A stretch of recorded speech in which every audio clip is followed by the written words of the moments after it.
Mas você falava assim, que tinha uma admiração por alguns jornalistas, é um trabalho que são feitos, que são legais, muitos jornalistas que são decentes, honestos, que fazem uma cobertura bacana.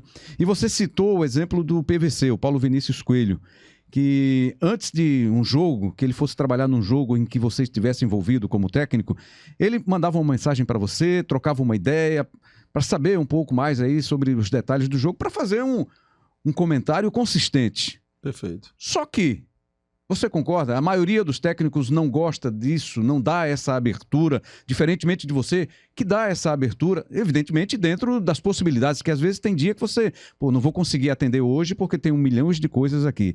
Mas qual é a importância disso que você acredita no seu trabalho, para o trabalho do técnico de forma geral?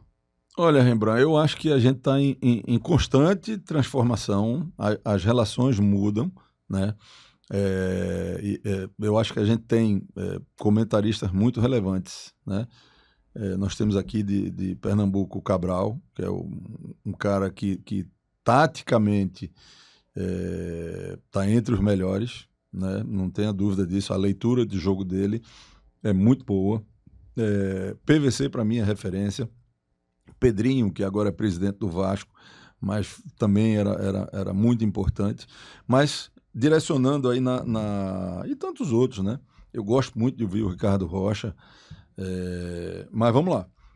O PVC, ele me surpreende porque ele busca muita consistência para os comentários dele. De que forma?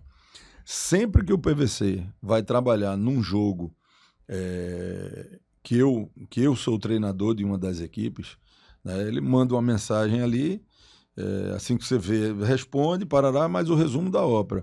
Ele tenta o máximo possível bater um papo com o treinador, né? Se você abrir a escalação para ele, beleza.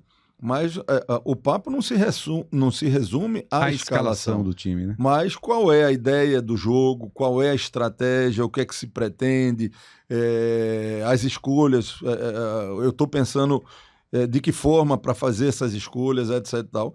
Então, assim, é por isso que eu vejo muita consistência.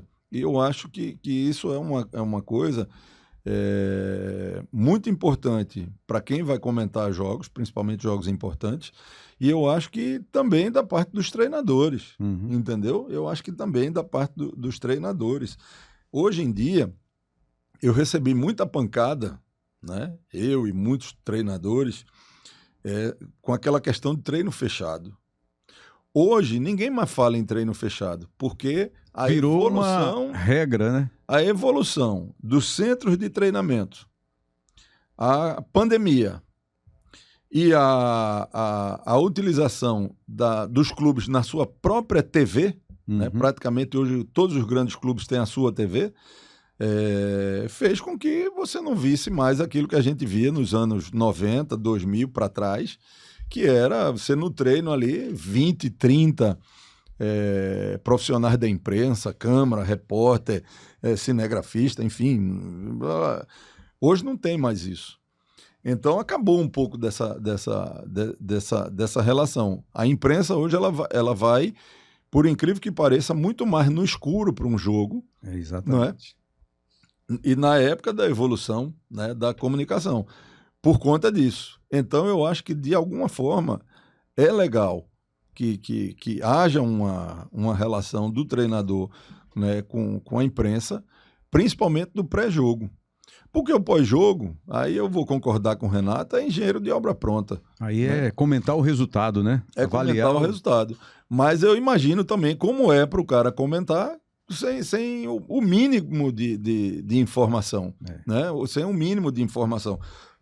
Por que o treinador optou por isso? O que é que ele estava pensando no momento que fez isso? E eu acho que isso até ajuda o próprio treinador.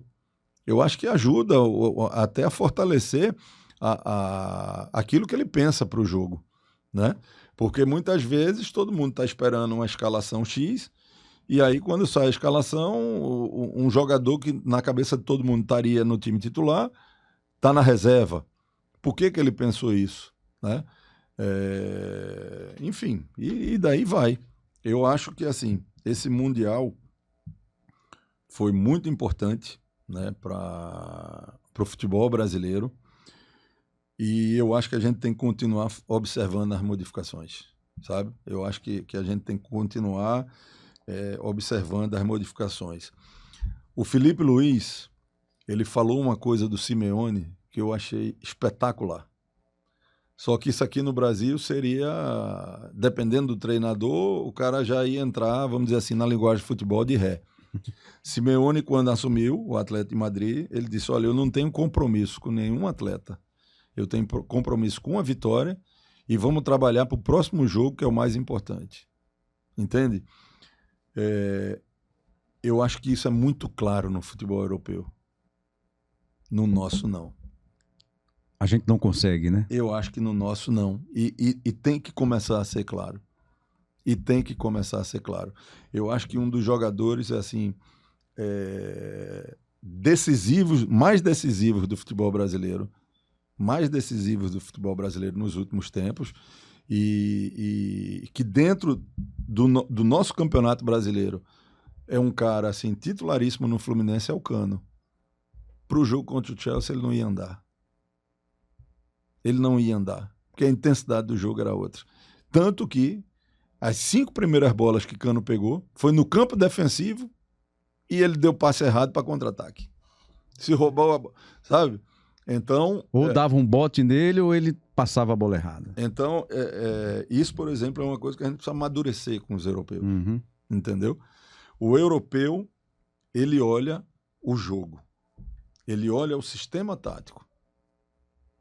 Isso é o espetáculo, como um todo. Certo? Não é só o jogador pela aquela representatividade, parará, parará, parará, parará. Né? Como é que você imaginaria no Brasil um Modric na reserva? Mesmo com toda essa idade, né, com o peso de tudo que ele carrega. Vai pro banco, filho. Vai pro banco. Exatamente. Né? Você vai pro banco, certo? Hoje, a contribuição é de uma outra forma. E isso não tem nada a ver com idade. Não. E ele vai para o Milan. Exatamente. Né? Vai sair do Real, vai para o Milan. Não tem nada a ver com idade.